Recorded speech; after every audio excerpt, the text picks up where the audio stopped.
இந்த மாதத்தின் முதல் நாளிலே காலையில பாஸ்டர் தியோடஸ் வந்து ஒரு வாக்கு தத்துவத்தை கொடுத்தார். எல்லாருக்கும் தெரிஞ்ச வாக்கு தத்துவம் நினைக்கிறேன். என்ன வாக்கு தத்துவம்? யோவான் 3ஆம் அதிகாரம் 16ஆம் வசனம் இல்ல, யோவான் 3ஆம் அதிகாரம் 14வது வசனம். என்ன வசனம்? என்ன எழுதியிருக்காங்க? தேவன் தம்முடைய ஒரே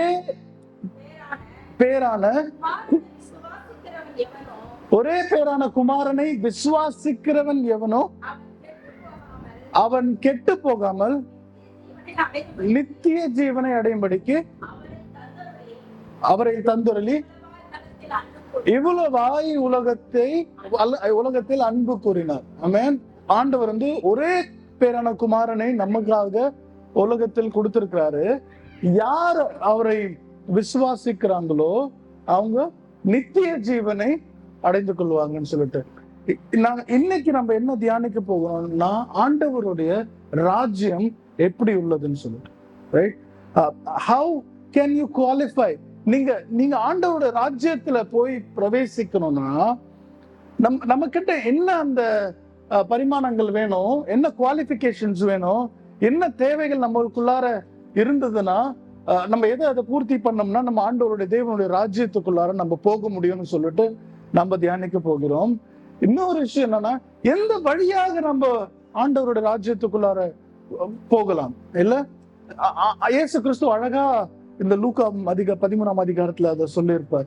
வேதம் என்ன சொல்லுதுன்னு கூட நம்ம இதை பார்க்க போகிறோம். சின்ன வயசுல வந்து எத்தனை பேர் சைக்கிள் ஓட்டி பழகிருக்கீங்க? சைக்கிள் ஓட்டும் போது நான்லாம் சின்ன வயசுல இருக்கும் போது எங்க அப்பாவை பார்ப்பேன். அந்த காலத்துல அப்பா சைக்கிள் வச்சிருப்பாரு. ஸோ அவங்க வர்றதை பார்ப்பேன். அந்த வர்றதை பார்த்துட்டு ஒரு ஆசை வரும், ஒரு நாள் நானும் என்ன பண்ணணும், சைக்கிள் ஓட்டணும் அப்படின்னு சொல்லிட்டு. வரும்போதெல்லாம் அந்த சைக்கிள் எப்படி நிறுத்துறாங்க, எப்படி பிடிக்கிறாங்க, எல்லாம் ஸ்டாண்ட் எப்படி போடுறாங்க, அதெல்லாம் ரொம்ப கவனிச்சு. சைக்கிள் ஒரே நாள்ல கத்துக்க முடியாது. நீங்க எத்தனை நாள் எடுத்தீங்க கத்துக்கிறதுக்கு? எழுந்து கத்துக்கினாங்களா? வேற நப்திலேயே நீங்க எழுந்து தானே? ஆமா. சோ ஒரே நாளிலே சைக்கிள் எல்லாம் வராது. சோ அப்பா வரும்போது நான் பார்ப்பேன் அவங்க எப்படி ஸ்டாண்ட் போடுறாங்க, என்ன பண்றாங்கன்னு சொல்லிட்டு. அப்புறம் அந்த சைக்கிளை தொடுறதுக்குன்னு ஒரு இந்த காலத்துல சைக்கிள் ரொம்ப சாதாரணமாயிடுச்சு. அப்பெல்லாம் சைக்கிள்லாம் பெரிய விஷயம் இல்ல. சைக்கிளை போய் தொடரணும்னாவே அது வந்து அவங்ககிட்ட அப்பா கிட்ட கேட்கணும், டேடி நான் கிளீன் பண்ணி கொடுக்குறேன் அப்படின்னு சொல்லிட்டு, சுத்தம் பண்ணி தரேன், சரி சுத்தம் பண்ணுன்னு சொல்லுவாங்க. அப்போ அதை தொடணும். அப்போ அந்த நேரத்துல எல்லாம் ஸ்பேர் பார்ட்ஸ், வீல் எப்படி இது எப்படி சுத்துது, இங்கிருந்து பின்னாடி வரைக்கும் செயின் எப்படி போகுது, இது பிரேக் எப்படி வேலை செய்யுது, இதெல்லாம் ஆராய்ச்சி பண்ணி கத்துக்கும் ஒவ்வொரு நாள். அதை கத்துக்கிட்டு அது ஒரு மாசம் ஆகும் அந்த சைக்கிள் பத்தி கரெக்டா புரிஞ்சுன்னு. கேரியர்ல எப்படி சாமான லோட் பண்றாங்க, பெல் எப்படி அடிக்குது, பெல் எப்படி வேலை செய்யுது, இதெல்லாம் தாண்டின பிறகு ஒரு நாள் வந்து சைக்கிளை ஸ்டாண்ட்ல இருந்து வெளியே எடுப்போம். அப்பதான் தெரியும் சைக்கிள் வந்து வெயிட் அதிகம் நம்மளால. அப்ப கொஞ்சம் கொஞ்சம் உருட்டி போவோம். அதை இல்ல கொஞ்சம் தூரம் தள்ளுவோம், மறுபடியும் ஸ்டாண்ட்ல வைப்போம், மறுபடியும் தள்ளுவோம். அதுக்கப்புறம் கொஞ்சம் ஏறலாமா அப்படின்னு சொல்லிட்டு பண்ணோம். இந்த காலத்துலலாம் சின்ன பசங்க கெவின்குலாம் வந்து எடுத்த உடனே சைக்கிள், சின்ன சைக்கிள், அதுக்கப்புறம் இன்னும் கொஞ்சம் பெரிய சைக்கிள், இன்னைக்கு வந்து நல்ல சைக்கிள் வச்சுட்டு இருக்காரு அவரு. பட் நாங்க வளரும் போது அப்படிலாம் இல்லை. ஸோ படிப்படியாக அப்புறம் கொஞ்ச நேரம் ஒரு பெடல்ல போவோம், அப்புறம் பாதியிலே ஹாஃப்ல போவாங்கல்ல, அதே போய் போவாங்க. ஆமா, இப்படி பிடிச்சிட்டு ஒரு டைப்பா ஓட்டுவாங்க. அது ஓட்டும் போது கீழே விழுவோம், பேலன்ஸ் இல்லாத. ஒரு நாள் வரும் நீங்க சைக்கிள் நல்லா ஓட்டுவீங்க இல்ல, அதுக்கப்புறம் மோட்டார் சைக்கிள் போவீங்க, கார் போவீங்க, ரைட்? பட் நம்ம இந்த ஹோல் விஷயத்துல சைக்கிள் ஓட்டுற இந்த ப்ராசஸ்ல என்ன நடந்திருக்கிறோம்னா, நீங்க எப்படி ஆரம்பிச்சீங்களோ இல்ல அது மாதிரி இருக்காது. நீங்க பெரிய ஒரு மாற்றத்தை பார்த்திருப்பீங்க. ஒரு சைக்கிள் ஸ்டாண்ட்ல இருந்து தள்ளுறதை யோசிக்கும் போது ஒரு எவ்வளவு பதட்டம் இருந்திருக்குமோ முதல் நாளில. அதை தாண்டி நீங்க பல நாட்களுக்கு அப்புறம் நல்லா சைக்கிள் என்ன பண்ணுவீங்க, ஓட்ட ஆரம்பிப்பீங்க. ஆமென். அல்லேலூயா, அல்லேலூயா. ஆண்டவர் இதுதான் சொல்றாரு, நம்ம எப்படி ஆரம்பிச்சோமோ கிறிஸ்துவ வாழ்க்கை அதே மாதிரி நம்ம இருக்கக்கூடாது. ஒவ்வொரு நாளுமே என்ன பண்ணணும், வளர்ந்து கொண்டே இருக்கணும். நம்ம ஆண்டவரை அறியும் போது நம்ம எப்படி இருந்தோமோ அது மாதிரி நம்மளுடைய வாழ்க்கை இருக்கவே கூடாது. நம்ம நம்ம ஒவ்வொரு நாள் வளரும் போது நம்மளுடைய சைக்கிள் நம்ம கத்துக்கும் போது ஒவ்வொரு நாளும் கத்துக்கும். அண்ட் கத்துக்கிறது ஈஸியும் இல்லை. எல்லாம் சொன்னாங்க, கீழே விழுவோம், பேண்ட் கிளியும், அடிப்படும், ரத்த காயப்படும். அதெல்லாம் தாண்டி தான் நம்ம ஒரு விஷயத்தை கத்துக்க முடியும் இல்ல. இந்த இயேசு கிறிஸ்து இந்த 13வது அதிகாரத்துல இது போன்ற சில விஷயங்கள் சொல்லிட்டு இருக்கிறார். இயேசு கிறிஸ்துவோட கடைசி பயணம் இது. இதுக்கப்புறம் இவர் ஜெருசலேம் நோக்கி போறார். இயேசு கிறிஸ்து 13வது அதிகாரம், லூக்கா 13வது அதிகாரம் நீங்க படிச்சீங்கன்னா, he is going towards Jerusalem. எருசலேம் எதுக்கு போகிறாருன்னா, அவ்வளவுதான், எருசலேம் ஒரு தடவை இதுக்கப்புறம் போனதுக்கு அப்புறம் அவருக்கு சிலுவை தண்டனை இங்க உண்டு, ரைட்? சோ கடைசியாக போகும்போது இவர் பல ஜனங்களை சந்திக்கிறாரு. இயேசு கிறிஸ்து இது 13வது அதிகாரம், லூக்கா 13வது அதிகாரம் படிக்கும் போது அவருக்கு நல்ல பேரு அந்த நேரத்துல கிடைச்சிடுச்சு. ஏன்னா நிறைய பேரை சுகம் கொடுத்திருக்கிறாரு, மரணத்துல இருந்து ஜனங்களை வெளியே கொண்டு ஜீவனை கொடுத்திருக்கிறாரு. இது போன்ற பல காரியங்களை செய்து ஜனங்களுக்கு தெரிஞ்சு இயேசு கிறிஸ்து பத்தி தெரியுது. இப்போ ஒரு எருசலேம் நோக்கி வரும்போது திரளான ஜனங்கள் மீண்டும் அவங்க கிட்ட என்ன பண்றாங்க, பாக்குறாங்க, அவங்க கிட்ட கேள்வி கேட்கிறாங்க. இப்போ இதுல 3 விதமான ஜனங்கள் இருக்காங்க. ஒண்ணு சாமானிய ஜனங்க, அவங்க ஆண்டவர் இயேசு கிறிஸ்து யாரு அப்படின்னு பாக்குறதுக்கு வர சில ஜனங்க இருக்காங்க. தேவையோட வரவங்க, எனக்கு வியாதி இருக்கு, எனக்கு கஷ்டம் இருக்கு, இவங்களுக்கு பேய் பிடிச்சிருக்கு, இந்த மாதிரி தேவையுள்ள ஜனங்க இருக்காங்க. சீடர்களும் இருக்காங்க. சீடர்களும் அந்த 12 பேர் இல்ல, இன்னும் நிறைய பேருங்க இருக்காங்க. இவங்களும் இயேசு கிறிஸ்துவோட வராங்க. அண்ட் சதுசேயர், பரிசேயர்கள் அவங்களும் என்ன பண்றாங்க, கூட இருக்காங்க. இவரு ஏதாச்சும் தப்பா பேசுறாரா, என்ன ஏதாச்சும் தப்பான பாயிண்ட் பேசினா டக்குன்னு சொல்லி ஒரு பனிஷ்மெண்ட் வாங்கலாமா, என்ன மாதிரி. சோ இந்த மாதிரி போகும்போது ஒரு விஷயம் என்ன நடக்குதுன்னா, 10ஆம் வசனத்துல இருந்து 17ஆம் வசனம் படிக்கும் போது, லூக்கா 13ஆம் அதிகாரத்துல அங்க என்ன நடக்குதுன்னா, ஒரு பெண் அவங்கள இயேசு கிறிஸ்து சுகம் கொடுத்துருவாரு. எந்த நாள்ல கொடுப்பாரு, ஓய்வு நாள்ல கொடுத்துருவாரு. அப்போ ஒரு கேள்வி ஜனங்களுக்குள்ளார வருது, அப்ப தேவனுடைய ராஜ்யம் எப்படி இருக்கு? இவர் ஓய்வு நாள்ல பண்றாரு, யாருக்கு தேவை இருக்கோ அந்த நேரத்திலே சுகம் கொடுக்கிறாரு இல்ல. தேவனுடைய ராஜ்யம் நாங்க ஒண்ணு சொல்லித்தரோம், இவர் ஒண்ணு பண்றாரு இல்ல. தேவனுடைய ராஜ்யம் எப்படி உள்ளதுன்னு இந்த மாதிரி ஒரு கேள்வி இயேசு கிறிஸ்து கிட்ட சில பேருக்கு கேட்கிறாங்க. அந்த நேரத்துல இயேசு கிறிஸ்து அழகா அவங்களுக்கு பதில் சொல்றாங்க. 3 காரியத்தை சொல்றாரு. முதலாவது விஷயம் என்னன்னா, தேவனுடைய ராஜ்யம் கடுகு விதை போல இருக்கிறதுன்னு சொல்லிட்டு, ரைட்? இந்த பகுதியை நம்ம நிறைய தியானிச்சிருப்போம், இதுக்கு முன்னாடியும் கேட்டிருப்போம். பட் ஒரு விஷயம் புரிஞ்சுக்க, மறுபடியும் இதை நம்ம அடிக்கடி நம்ம இது தெரிஞ்சுக்க வேண்டும்.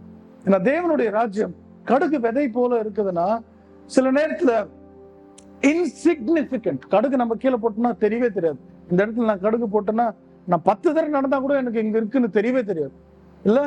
ஜனங்க சில நேரத்துல யாரு இவங்கன்னே தெரியாது. நம்மளுடைய பின்னணி என்ன கொஞ்ச நேரம் யோசிச்சு பாருங்க இல்ல.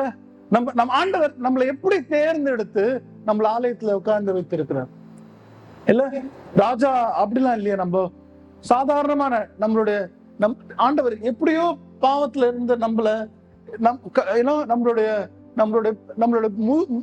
முன்னாடி இருந்தவங்க எல்லாம், மூதாதையர்கள் எல்லாம் எப்படி இருந்தாங்க, பட் ஆண்டவர் நம்மள எப்படி அழகா வேறு பிரிச்சு ஒரு கடுகு விதை, அவங்க யாருன்னே தெரியாத ஜனங்களை ஆண்டவர் என்ன பண்ணிருக்கிறாரு, சொந்த ஜனமாக நம்மள மாத்தி இருக்கிறாரு. ஹல்லேலூயா, ஹல்லேலூயா. கடுகு விதை போல இன்சிக்னிபிகன்ட். அது ஒரு இடத்துல இருந்துச்சுன்னா அது தெரியவே தெரியாது இல்ல. பட் ஆனா அந்த விதை வளரணும். ஆண்டவர் சொல்றாரு, கடுகு விதை வளர்ந்து என்ன ஆகுது, மரமாக மாறுதுன்னு சொல்லு. கடுகு விதையாவே இல்லை. ஆண்டவர் சொல்ற கடுகு விதை மாறின்னு சொல்லிட்டு நிறுத்தலையே, அந்த கடுகு விதை மரமா மாறுது, பெரிய மரமாக மாறுது, ரைட்? பெரிய மரமாக பெரிய மரமா மாறினா பெரிய விஷயம் இல்ல. இன்னைக்கு பெரிய மரம்லாம் இருக்கு இல்ல, பனை மரம்லாம் இருக்கு, தென்னை மரம். ஆனா இந்த மரத்துக்கான சுவாபம் என்னன்னா, இதுல பல பறவைகள் உட்காரு, அடைக்கலம் பல பறவைகளுக்கு இந்த மரம் கொடுக்குது. ஆமென். ஆசீர்வாதமாக இருக்குது, இல்ல சுயநலமாக இல்லை. நிறைய பறவைகளுக்கு இது அடைக்கலம் கொடுக்குது. ஒரு சின்ன கடுகு, கண்ணுக்கு தெரியாத ஒரு விதை, ஆனா அது வளர்ந்து பெரிய மரமாக மாறி பறவைங்களுக்கு எல்லாம் அடைக்கலம். ரைட்? ஆமென். ஹல்லேலூயா. நம்மளுடைய வாழ்க்கை கிறிஸ்து இதுதான் எதிர்பார்க்கிறேன். நம்மளுடைய ஆரம்பம் முக்கியம் இல்லை, நம்மளுடைய பின்னணி முக்கியம் இல்லை, நீங்க எங்கிருந்து வந்திருக்கீங்கன்னு சொல்லிட்டு முக்கியம். ஆனா ஆண்டவரை நீங்க ஏத்துக்கும் போது, ஆண்டவரை நீங்க விசுவாசிக்கும் போது, நம்மளுடைய வாழ்க்கையில எப்பவுமே ஒவ்வொரு நாளும் வளர்ச்சி இருக்க வேண்டும். விசுவாசத்துல வளர்ச்சி இருக்க வேண்டும். ஆமென். நீங்க வேதத்துல யாரும் எந்த நபருடைய வாழ்க்கை எடுத்தாலும், ஆண்டவர் தேர்ந்தெடுத்த எந்த நபருடைய வாழ்க்கை எடுத்தாலும் அவங்களுடைய வாழ்க்கையில வளர்ச்சி இருக்கும்.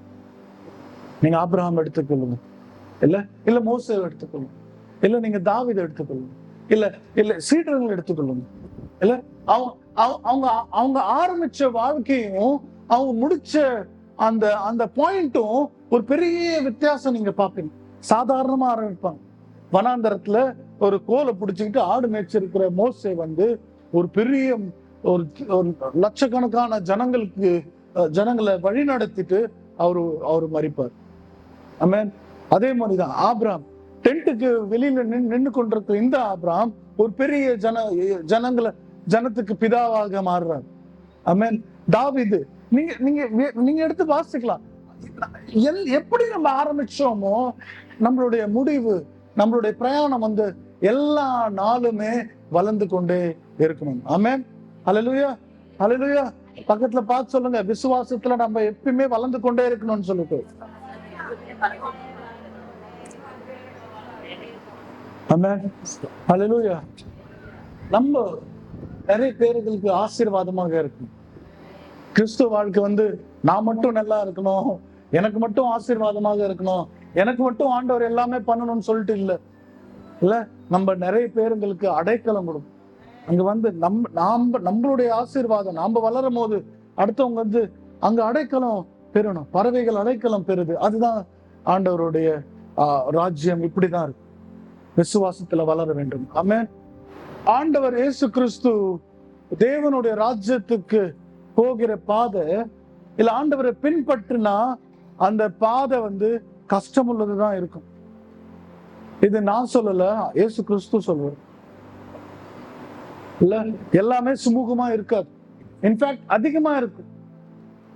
இயேசு கிறிஸ்துவ நம்பாத ஜனம் கூட சந்தோஷமா இருந்துருவாங்க. ஆனா இயேசு கிறிஸ்துவ பின்பற்றவங்களுக்கு கஷ்டம் இருக்கும். ஆனா இயேசு கைவிட மாட்டார். இதுதான் ஒரு வித்தியாசம். ஆண்டவரை நம்புறவங்க, ஆண்டவரை விசுவாசிக்கிறவங்க ஒருபோதும் இயேசு கிறிஸ்து என்ன பண்ணுவார்? கை விடவே மாட்டார். ஆமென். ஹல்லேலூயா. ஹல்லேலூயா. எபிரேயர் 12ஆம் அதிகாரம் 5ஆம் வசனத்திலிருந்து 11ஆவது வசனம் வரை கூட வாசிக்கலாம். யாருக்கிட்ட அன்பு கூறுறாங்களோ அவங்க என்ன பண்றாங்க? சிக்ஷிக்கிறாங்க. இயேசு கிறிஸ்து நம்ம மேல அன்பு வைக்கும் போது, நம்ம ஆண்டவருடைய பாதையில இருக்கும் போது, சில நேரத்துல ஆண்டவர் என்ன பண்ணுவாரு? சிக்ஷிப்பார், நம்மள செஸ்டைஸ்மெண்ட். ரைட்? ஆனா அது நம்மள இன்னும் ஒரு படி விசுவாசத்துல அதிகம் எடுத்துட்டு போறதுதான். சைக்கிள் ஓட்டுற கதை தான். கீழே விழுந்துட்டீங்கன்னா அடுத்த நாள் என்ன பண்ணுவீங்க? இன்னும் கொஞ்சம் எழுந்து நின்றுட்டீங்கன்னா பரவாயில்ல, இல்ல இதான் போடான்னு சொல்லிட்டு விட்டு போட்டீங்கன்னா சைக்கிள் கத்துக்க முடியாது. பட் அடிபட்டுட்டு நீங்க மறுபடியும் சைக்கிள் அடுத்த நாள் எடுக்கும் போது ஒரு இன்னும் தைரியத்தோடு எடுப்பீங்க. நீங்க ஒரு லெவல் கிராஸ் பண்ணிட்டீங்க இல்ல? அதே போலதான் ஒரு யாருக்கு என்ன தகுதியோ அது தகுந்த மாதிரிதான் ஆண்டவர் தாளந்தும் கொடுப்பாரு. அது தகுந்த மாதிரிதான் டெஸ்டும் வைப்பார், இல்ல சோதனையும் கொடுப்பார். நம்மளுடைய விசுவாசம், மோசைக்கு பெரிய விசுவாசம் இருந்தது, அதனாலதான் செங்கடல் முன்னாடி நிக்க வச்சிட்டாரு. ஜனங்களுக்கு கம்மி விசுவாசம் இருந்தது, அதனாலதான் மோசை பின்னாடி போனாங்க. இல்ல, உங்களுக்கு நம்மளோட விசுவாசம் எவ்வளவு பெருசா இருக்கோ அவ்வளவு பெரிய சோதனை உங்க முன்னாடி வைப்பாரு, அவ்வளவு பெரிய அற்புதங்களை உங்களை மூலியமாக செய்வார். ஆமென். சீடர்களுக்கெல்லாம் பயங்கர பெரிய விசுவாசம், அதனாலே அவங்க என்ன பண்ணிட்டாங்க? மரணம் வரைக்கும் கொண்டு போயிட்டாங்க. ஆனாலும் அவங்க கைவிடல. இயேசு கிறிஸ்துவை சீடருங்க கைவிடல. அல்லேலூயா, ஆமென். நம்ம ஆண்டவருடைய பாதை வந்து வாசல் வந்து நெருக்கமான வாசல், பாதை வந்து நெருக்கமான பாதை. We have to go through this. நம்ம இது மூலமா தான் நம்ம போக வேண்டும், ரைட்? ஆனா ஆண்டவர் நம்மளை எப்பொழுதுமே கைவிட மாட்டோம். ஆமென். அதுதான் அற்புதம். எத்தனை பேரு இத அனுபவிச்சிருக்கீங்க? ஒரு ஆசீர்வாதம் வர்றதுக்கு முன்னாடி ஒரு சோதனை வர பாருங்க நம்மளுக்கு. ஏண்டா இதை நம்ம யோசிச்சோம்னு ஆயிடும். பட் இதெல்லாம் தாண்டின பிறகுதான் அந்த ஆசீர்வாதத்தை நம்ம கையில வரும்போது தான் தெரியும், இது எவ்வளவு அழகா ஆண்டவர் வழி நடத்தி நம்மள இங்க கொண்டாந்துருக்காரு. ஆண்டவர் நம்மளை நேசிக்கிறவர். ஆண்டவர் நம்மளுடைய பின்னணி பத்தி பெருசா உங்களுக்கு விருப்பம் இல்லை. நீங்க இதுக்கு முன்னாடி என்ன பண்ணீங்கன்னு சொல்லிட்டு அதை பத்தி அவரு கேட்கல. நீங்க என்ன விசுவாசிக்கிறீங்களா? ஆண்டவரை விசுவாசிக்கிறீங்களா? அதுதான் ஆண்டவருக்கு முக்கியம். ஒரு தடவை விசுவாசிச்சுட்டா உங்களுடைய வாழ்க்கை எப்படி இருக்கு? எல்லா நாளுமே இன்னாதான் பாதை நெருக்கமா இருந்தாலும் சரி, இன்னாதான் வாசல் நெருக்கமா இருந்தாலும் சரி, நம்ம விசுவாசத்துல பிரயாணம் பண்றோமா, இல்ல நம்ம வளர்றோமா, அடி எடுத்து வைக்கிறோமா, இல்ல பின்னாடி போறோமா? ஆண்டவர் ஒரு நோக்கம் இருக்கு உங்களுடைய வாழ்க்கையில. அந்த காரியம் ஆண்டவர் உங்க மூலியமாக செய்யணும்னா நம்ம அதுக்கு தகுதி பெறணும். நம்மளுடைய விசுவாசம் பெரிய ஆசீர்வாதம் ஆண்டவர் உங்க மூலியமா ஒருத்தருடைய வாழ்க்கையில வைத்திருக்கிறாருன்னா, மரம் பெருசா இருந்தா தானே பறவை வந்து உட்காரும், right? You have to grow. நம்ம வளர வேண்டும். தேவனுடைய ராஜ்யம் எப்படி? நம்ம வளர்ந்தாதான் அடுத்த உங்களுக்கு ஆசீர்வாதம் ஆகும். நம்ம விசுவாசத்துல வளர்ந்தாதான் பெரிய அற்புதங்களை ஆண்டவர் நம்ம மூலியமாக செய்வார். ஆமென். இந்த சபையில ஆண்டவர் வந்து 49 வருஷம் இந்த சபையை ஆண்டவர் கொண்டாந்து இருக்கிறார். அடுத்த வருஷம் 50வது வருஷம் நடந்து கொண்டிருக்கு. ஆரம்பத்துல வந்து நான் பழைய போட்டோ எல்லாம் பார்த்துட்டு இருந்தேன். 10க்கு 10 ஒரு சின்ன குடிசை மாதிரி வீடு, செங்கல் எடுத்து செங்கல் வைக்கிறாங்க. அந்த போட்டோ கூட இருக்கு, நம்ம கூகுள்ல கூட போய் பார்த்தீங்களா இருக்கும். ஒரு செங்கலை தூக்கிட்டோம். யாருமே யோசிச்சு பார்த்திருக்க மாட்டாங்க ஆண்டவர் வந்து இந்த இடத்துல ஒரு சபை எவ்வளவு பெரிய சபையை ஸ்தாபிப்பாருன்னு சொல்லிட்டு போல யாருமே அந்த நேரத்தில். பட் ஆனா படிப்படியா ஆண்டவர் என்ன பண்ணிருக்கிறார்? வளர்த்து இருக்கிறார். ஆனா அதுக்கு விசுவாசம் ஒரு காரணம் இருந்தாலும் அந்த விசுவாசத்துல நம்ம என்ன கிரியை செய்யறோம்னு சொல்லிட்டு தான் இருக்கு இல்ல. ஆண்டவர் இந்த சபையை இன்னும் வளர வைக்க இந்த இடத்துல ஒரு பெரிய ஒரு ஆசீர்வாதமாக கொண்டு வரணும்னு சொல்லிட்டு வாஞ்சிக்கிறார், ஆசைப்படுறார், ரைட்? அதுதான் இந்த சபைக்கான திட்டம். பட் ஆனா அதுக்கு நம்ம இன்னும் விசுவாசத்துல வளர வேண்டும். ஆமென். சபை என்றது வந்து எல்லாருமே தனித்தனி ஆளுங்க இல்ல. நீங்க வேற, நான் வேற, அவங்களுக்கு வேற தரிசனம், இவங்களுக்கு வேற தரிசனம் இல்ல. ஒரு சபை என்றது ஆண்டவருடைய ஒரு சரீரம். நம்ம தனித்தனியா யோசிக்க முடியாது. இந்த சபையை ஆண்டவர் ஸ்தாபித்திருக்கிறாருன்னா என்ன நோக்கம்னு நம்ம ஆண்டவருடைய என்ன தரிசனத்துக்காக ஸ்தாபிச்சாரோ அந்த தரிசனம் நிறைவேறணும் இல்ல. சில பேருங்க பாதிக்குள்ள பிரயாணத்துல கூட போலாம். பட் ஆனா ஆண்டவருடைய தரிசனம் அதோட நின்றாது. இயேசு கிறிஸ்து இஸ்ரேல் ஜனங்களை எகிப்துல இருந்து விடுதலை பண்ணும் போது ஆண்டவருடைய நோக்கம் என்ன? இந்த ஜனங்களை நான் விடுதலை கொடுக்க போகிறேன், இவங்களுக்கு ஒரு இடத்தை கொடுக்க போகிறேன்னு சொல்லி. ஒரு சந்ததி வனாந்தரத்துல போயிடுச்சு. பட் ஆனா ஆண்டவருடைய தரிசனம் அவங்க நின்றுச்சா? இல்ல. ஆண்டவர் அவங்களுக்கு இடத்தை கொடுத்தார். கானான் தேசத்தை சொந்தமாக்கி கொடுத்தார். ரைட்? ஆமென். ஹல்லேலூயா. நம்ம தொடர்ந்து பிரயாணம் செய்ய வேண்டும். தடைகள் வந்தா பரவாயில்ல. இது உங்களுடைய வாழ்க்கையிலும் சரி. நீங்க ஒரு ஆசீர்வாதம் ஆண்டவர் உங்களுக்கு ஒரு தரிசனத்தை கொடுத்திருக்கிறாருன்னா அது ஆண்டவர் உங்க மூலியமாக நிறைவேற்றுவார். ஹல்லேலூயா, ஹல்லேலூயா. நீங்க இந்த ஆலயத்துல வந்து நீ ஏனோ தானோ வந்து உட்கார்ந்து இல்ல, ஏதோ ஒரு நோக்கத்துல இங்க இருக்கீங்க இன்னைக்கு. அது ஆண்டவர் உங்க மூலியமாக நிறைவேற்றுவார். ஆமென். அதுக்கான நேரம் வரும். ஆனா அந்த நேரத்துல நம்ம அதுக்கு தகுதியாக இருக்கிறோமான்ட்டு தான் கேள்வி. ஆமென். 10 கண்ணகி இருந்தாங்க, கன்னி பெண்கள் இருந்தாங்க. ஆனா 5 பேருக்கிட்ட தான் அதுக்கு தகுதி இருந்தது. ஏன்னா அந்த நேரத்துல அவங்க ஆயத்தமா இருக்கும். அல்லேலூயா, அல்லேலூயா. பறவை வந்து பறக்கும் போது நம்ம செடி பெருசா இருந்தாதான் வந்து உட்காரும். செடி வளரலன்னா, நம்ம ஆயத்தமா இல்லைன்னா, நம்ம கிட்ட அந்த ப்ரொவிஷன் இல்லைன்னா ஆண்டவர் வந்து அந்த அந்த இடத்துல பறவை வந்து உட்காராது. வேதத்துல இன்னமும் நம்ம வாசிக்கிறோம், நீங்கள் உங்களுடைய டென்ட், உங்களோட கூடாரத்தை விஸ்தாரம் பண்ணுங்கன்னு சொல்றோம். விசுவாசத்துல விஸ்தாரம் பண்ணுங்கன்னு சொல்றோம். உங்களை நீங்க ஆயத்தம் பண்ணுங்கன்னு சொல்றோம். நீங்க ஆயத்தம் பண்ணாதான், உங்களுடைய கூடாரத்தை விஸ்தாரம் பண்ணாதான், நீங்க வளர்ந்தாதான் அங்க வந்து ஆண்டவர் வந்து ஆசீர்வதிக்கிறார். அல்லேலூயா, ஆமென். இன்னைக்கு நம்ம ஒரு தீர்மானத்தை எடுப்போம். ஆண்டவர் கிட்ட சொல்லுவோம், ஆண்டவரே நான் இப்படி இருக்க மாட்டேன், நான் இன்னும் விசுவாசத்துல வளர போறேன்.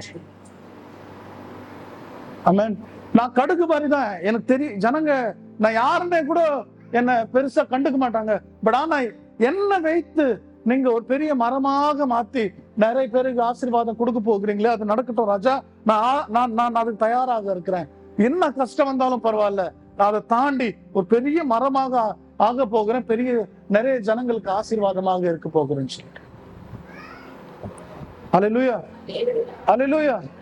என் வயசு அதிகம், என்னால முடியாதுன்னு நினைக்காதீங்க. ஆண்டவர் கடைசி நேரத்துல கூட அற்புதங்களை செய்வார்.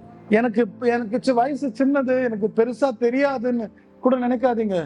ஆண்டவர் வந்து பெரிய காரியங்களை உங்களுக்கு நான் இப்பதான் சபைக்கு வந்திருக்கேன் அப்படின்னு நினைக்காதீங்க. ஆண்டவர் அது மூலியமாக பெரிய காரியங்களை ஆண்டவருடைய சித்தத்துக்கு, ஆண்டவருடைய திட்டத்துக்கு அது யாராலையும் புரிஞ்சுக்க முடியல. The only thing what we can do is be available and be growing every day. ஒவ்வொரு நாளும் நம்ம விசுவாசத்துல வளர வேண்டும். அல்லேலூயா, அல்லேலூயா.